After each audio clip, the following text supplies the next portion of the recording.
of the canoe. And what's wrong with this white canoe? Inside out. It's not only inside out, it's made of aluminum pavement. It's painted white with some tar marks to look like it's a birch canoe. There it is, that's what they do, you know. But it's the wrong color. There's the real one in the background. This was a longer, sleeker canoe in a way. Mine, you're one man canoe. And there were two youngsters there and stared at me. I said, what looks so funny about me? Maybe it's, you know, my dishevelment. And finally they stood up and ran toward their camp and they started to yell, "Hey Dad, it's the guy who was on TV last night." So in a way, that was not a bad introduction. People knew who I was and they knew I needed water because I had said that on TV. You can tell I've been sleeping on the riverbank for a couple of days. The Flint razor is not working terribly well, you know, and I pretty much traveled like this. It was high summer, but these folks were so nice, and the two kids, you know, said, well, the family asked, Dad's taking a picture. I think the girl's in fourth grade, the guy next to me is in fifth, the older guy's in sixth, the aunt and the mother are there. And they asked, said, "Do you need anything? Do you want some hamburgers or some hot dogs?" And I said, "No, just water." They said, "Do you want ice cubes?" I said, "Wow, what luxury."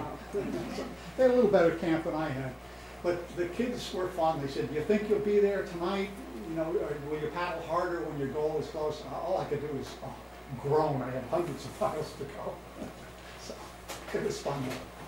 All right, here's the lunch stop. Now, I repacked things in my canoe after a little experimenting so that what we call the trim was pretty even. It wasn't down way in back by the stern where I sat. And to do that, I had to put the water carrier way in front. There's 30, 40 pounds of water to balance my load. And that meant to get a drink of water, I had to get out of the canoe. So, but I got out about every hour, and of course my arms were tired, but my legs were stiff, so I walked around. And I saw all kinds of plants that I needed. And I had studied a lot of Native American plants. I had studied 13 that I decided I was going to use that were dependent. All right? And I pictured paddling a long, hot day, getting into camp tired, having to set up camp, and then have to look around for something to eat. Well, guess what? During the rest stops, I saw all these plants that I needed to eat. So I got out that empty basket and put all these wild foods right in that empty basket. And I had a bounty by the day's end quite naturally. I wouldn't have guessed it would have worked out that way. And I'm starting a fire by friction, as you can see here. And peeling down, there's the same clay pot you saw in the clay bowl. I'm going to cook in both. There's my fire over there. And I'm using the flint knife to peel some cattail roots. And got a little suntan by now. And here's the bounty I collected just on those stops. On the left is a thing called lamb's quarters, a wild spinach. And regular spinach too. If you eat some and drink some water, it feels like you've got a full meal. It's misleading. Look out. You can lead to malnutrition. But at least you don't have that tight tummy that like I haven't had anything to eat. A wonderful plant are those little tubers. It's a wild bean tuber called the ground nut. There's a big one and then a string of small ones. So when you find one plant, you find a whole string of those little guys. And there were lots of them around. Cattail stalks on the lower right, which tastes like celery, the inner stalk near the bottom, and the cattail roots, which are like potatoes with stringy things in them. Still haven't quite figured out how to eat them. Yeah, just munch on them and somehow you get nourished. And a few minutes later, I caught a sunfish and cooked him too. Now, a word of caution, just I know there's a lot of scouts here. It's so exciting to see you guys. Please don't go out and experiment with wild plants. 95% of the plants in North America are poisonous. Go with a scout leader who knows, an adult who knows about this kind of stuff, okay? Even some of the stuff in the books is not dependable. There's some plants that, unless they're prepared correctly, can poison you. And my wife and I had this agreement, no mushrooms. I don't care what kind I thought they were. Mushrooms have almost no nourishment. Forget it, okay? So, I mean, they taste good. But, how do you cook a sunfish? Anybody ever fillet a sunfish? Only as can be. You know, sitting at home in the armchair, you're not going to come up with these. But I'll tell you, when you're out there, you can get very creative. Not just me, you and everybody else. And I eviscerated the sunfish, cut off its head, as little of the head as possible. Save the eyes for bait, okay, for the next sunfish. And I finally came up with this method. I stick the sunfish in the clay pot with the vegetables, with the tail sticking out. Let it simmer for, I don't know, 40 minutes, an hour, and I wasn't keeping time because I didn't have a watch. And at the end of that period, I'd go up and grab the tail and shake the thing, and the skeleton was almost bare. I couldn't find the meat, but it had to be in there somewhere. So there it is. That's one way to cook a sunfish. I'm sure there's something. All right. So, okay, here we are in a place, this is in Vermont now. A few days have gone by, in fact, a couple of weeks. This is Vernon, Vermont, and I puzzle over that. Isn't there a Vernon, Connecticut? Yeah. Yeah, and these towns, and there's a Bloomfield, Connecticut, there's a Bloomfield, Massachusetts, and a Bloomfield, Vermont, which we'll eventually see in this little film here. And the settlers moving north renamed towns after the old towns they had left, obviously, out of nostalgia, okay? And my son was fairly young when I made this trip. He's grown up now. And he said, "Dad, aren't you afraid to go on this trip?" And I said, "Well, I have some fears." So I said, "What are you afraid of, Jason?" He said, "Well, wolves and bears." I might meet up with a coyote, and I can stand off one coyote myself. 2, 3, I don't know. Make some noise, they'll probably all leave, you know. But this is one of the things I was really afraid of. Here's a factory on the river. What are they making in this factory? Hydropower, huh? Okay? It's a domesticated form of lightning. Hydropower. Yeah, it's a hydro dam. And when they start the turbines in the powerhouse on the right, that dam there froths with water. There's an outlet below the dam. And this place would be a turbulent basin. Of course, I arrived at about 7, 8 p.m. They had finished generating power for the day and shut down the turbines. Phew, got it made, go right to shore. Looks like a lake here, huh? All right? And I met some folks here, and they said, "You want us to drive you around the dam?" I said, "No, that's against the rules. Would you watch my pack here?" And there I am. There's a life preserver for cushion, and there's the paddles tied in, and there I go, right around the dam. Short carry in this case. Some of them were very long. This was a nice, easy one. Now I'm finally in Vermont here. Here's my camp that night, and I got undressed, grabbed a soap board. I was pretty grimy after a hot day's paddle. Went to walk in the water, and guess who swims by? A beaver. And I thought he didn't even pay any attention to me. Lots of them on the Connecticut River these days. Historians of the group will probably remember the Lewis Clark expedition that Thomas Jefferson sent from St. Louis, Missouri, to find the Pacific Ocean and back. It took him 2.5 years. And we had purchased Louisiana from France, and he didn't know how big it was. And he predicted that it would be another century, maybe 2, before we settled the entire West. Guess what? It was less than half a century, well, 3/4 of a century after that. By half a century later, California was settled, and the interior was settled too. And this guy is more responsible than all the gold rushes, the fur trade. It's the fur traders who went and found the pass, got to know the Indians, brought the furs back, and they were the ones who led the settlers. They knew the country. So, very important animal. Here was a beautiful night, and a lot of people here, I'm sure, have camped out. And I'm a very light sleeper. I absolutely love it. Remember how many fish went plop in the river by morning. And, I just kind of catnap. A beautiful night out there. And this is kind of one of the attractions of making a trip like this. All right, next day, coming into Brattleboro, Vermont, you can see the landscape is getting a little higher now, some low mountains in the background. Every now and then I reverted to a double paddle in the canoe when the current was high. I had a paddle and a spare, both made out of a cedar tree that had actually gotten struck by lightning. It was split in half. I found it in the woods, saved me a ton of work. And I had a canoe rope. Boy, my back's getting strong. Doesn't look that good these days. I don't have a paddle this far. But it didn't look like that when I started. This is a week and a half, 2 later. But I tied the paddles together, kayak style. I'm sure Indians would have been smart enough to do that if I was, right? And pulled up on shore, saw this Indian here. And the guy's looking around and said, "What the heck's he doing?" And I asked him if they ever heard of the Plainville Historic Society. And mere mention, and he got a very ugly look on his face. I said, "Boy, I'm out of here. This guy looks so unfriendly." Only Indian I saw on the trip.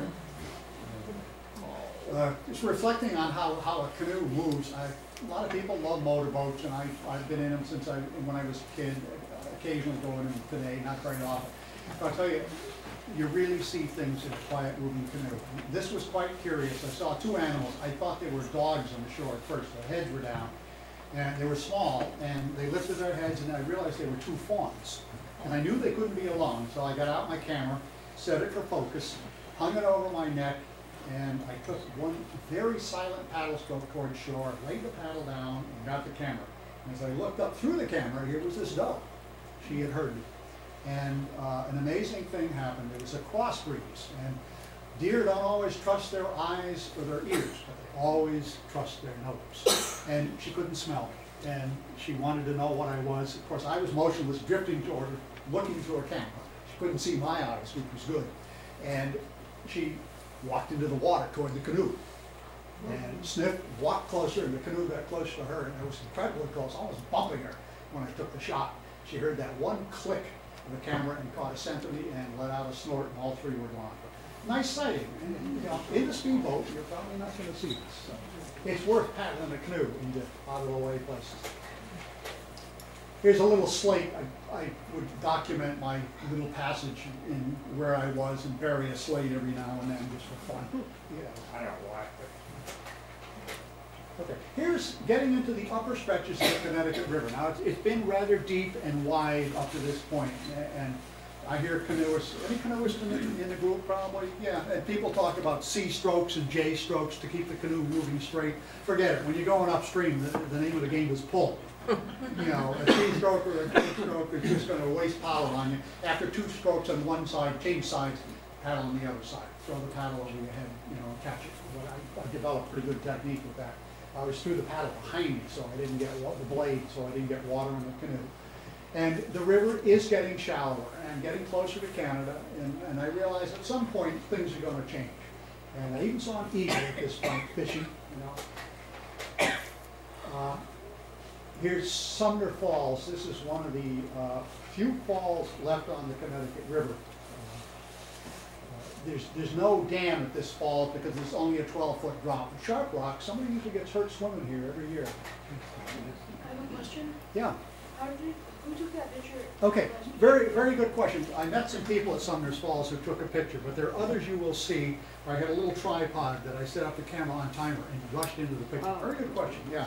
And one of them is kind of funny, as you'll see in a minute. I've just come around a dam, made camp for the night, launched the canoe early in the morning. It's 4:45, first light, no wind, and here comes these mysterious ripples down the lake. My guidebook says it's 7 miles to the next dam.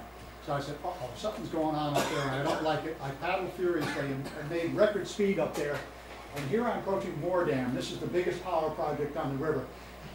Don't go into the power basin, it says, in case they start to generate electricity. I said, well, I better do what it says. And then I spotted something I couldn't pass up. A set of wooden steps coming right down to the water, left of the powerhouse. I said, I got it made, no problem. And I paddled up to the steps, which are just below us out of the picture, took my camera, tied up the canoe, took my camera, and walked to the top of this hill. And as I was walking to the top of the hill, focusing the camera, I heard this alarm sound. And as I looked through the lens, I was extremely alarmed. Here comes this huge burble of white water out from under the powerhouse. I'm amazed I had the presence of mind to snap the shutter. And I snapped the picture and put the camera down right on the ground. And that blue wave there is a couple of feet high, never mind the white stuff, and it's heading for the canoe. And the wave got there first, unfortunately. And, you know, you can cheat on the rules, but, you know, Mother Nature is uncompromising. You can't say, please, you know, it's done. And it's going to do what it does. And as I ran down the hill, I pictured myself having to dive into that froth and go catch the canoe swimming downstream, that 7 miles maybe, until it hit the next dam. I had no idea what was going to happen. And I did luck out. It makes a good story now. It was no fun then. I found the rope still tied up and it was vibrating with tension. And I grabbed it and I said, the canoe's here somewhere. And I followed the rope, got in the water. It was behind some bushes there, just about to smash onto some rocks. And I held the rope, got it away from the rocks, and by that time the wave had broke over my back. And here I am with one hand holding the canoe and clinging onto the stairs, the other hand trying to get the baskets out. It took a long time. Finally, I got it all out. And here's a picture from half a mile away. I mean, that place is an ocean, you know, with the waves. And not a fun time, but anyway. I did make it through there, luckily. And here is the other side, a beautiful reservoir. And this is just one of my favorite days. There's no current behind the dams usually. And I actually had a tailwind going upstream. So all I had to do was sit there and steer. This was one of the nice days. Some of them weren't so nice. And here I am paddling up. And this is one of the pictures I took with the tripod. And there's a stick in the water somewhere there, barely visible.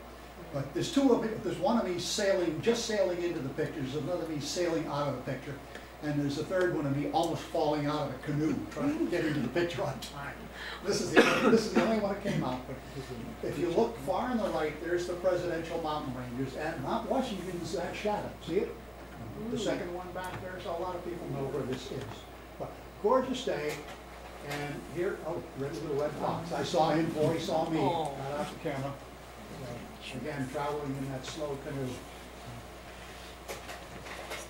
And here's the top of the lake, and boy, if I could have ended the voyage anywhere, this would have been a nice day to end it, but I knew I had more to do. Just took it easy here and caught some fish, caught a lot of them, and here's the bedroom. I made this bed. That's after I slept on it. It was about a foot thick out of pine needles. Took about 2 or 3 hours. What else did I have to do? You know? Mosquitoes. You bothered by Oh, mosquitoes? absolutely. I had a mosquito repellent. I have a little gourd in there. I'll show it to us later. I had wild onions in it. And when you add a little water, boy, either you want to travel alone or travel with somebody else that's using it. It's like rubbing garlic on you. Oh, But you have to, it doesn't last 8 hours. You have to do it every now and then. But the other one, start a fire, smudge. You know, get slightly under the fire, have the smoke going over your head, and if it's changing direction, put a fire on each side. Sleep in between them. So that helps too. You know, you don't need the fires close in summertime. But, you know, it was a wonderful night's sleep. Here I am cooking the fish. I actually strung, I had so many of them, I actually strung them up on a stick here and put them over the fires in the pot. What kind of fish did you catch? Mostly sunfish. Yeah. I'm sure if my technique were better. And here's the bedroom that night. Here's where the pine needles came from. Just a gorgeous evening. This was just one of the nicest days on the trip. And here's a dam that I had to ascend. This was not such a nice day. Can you see the river down there? Those two white little flecks. And the thing twists and turns about 3 miles to paddle for every mile the crow flies. And you know, they're endless. And you say, oh man, I have to go around every one of these. And the trouble it takes to get out of the canoe, unload it, and drag it across that little spit of land, it's not worth it. And I prayed that the river would straighten out, and the river did straighten out. And as it straightened out, the current went up. Now it had nothing to hold it back but the turns. And they quote, all the canoeing books quote a figure. They say a strong canoeist can paddle 4 miles per hour, you know, for a long time. Well, the current was more than that, and this is the next option: get out and pull the canoe. And when you hit bottom, the next option is lift the canoe, and you can see how shallow it is there. And if you can't do that, then the terrible option comes in: unload the canoe, carry it over land. All right? And you know, I did this for the rest of that day. I did it next day, and every now and then it gets deep, and you know, then I had to get on the other side of the canoe and hang on to the bushes so I didn't get swept away. But even if I could have gotten in the canoe in this current, I couldn't have paddled against it. And I said, at some point, I'm going to have to get out. And I said, this is a lousy place for a hike in the middle of a river. And, you know, I've been pulling the canoe for the better part of 2 days, and I got out here, and this is Bloomfield, Vermont. It's very northern Vermont. We're about 22 miles from Canada here. And I talked to this gentleman, I can't remember his name. I'll remember it in a minute. He was about 82 then, and he was mowing his own lawn with a push-up lawnmower. He didn't have any riding lawnmower. It was a rotary mower with a motor on it, but he was pushing it. And the sign out front said, Forest Fire Warden. I said, this guy's got to know what's up. And I said, can you tell me what the river's like around here? And he said, well, down below here, you got this little stream called the Nullhagen. I said, oh. I said, I've just been there. He said, oh, you're going up? I said, yeah, I'm trying. He said, oh. He gave me a funny look. He said, oh, okay. And it took him about 10 minutes. He knew every stone, boulder, and turn in the river. And then he was kind enough to summarize in one sentence. He said, you've got about 6 miles of flat water and 18 miles of rapids and turns and log jams up there. He said, I suggest you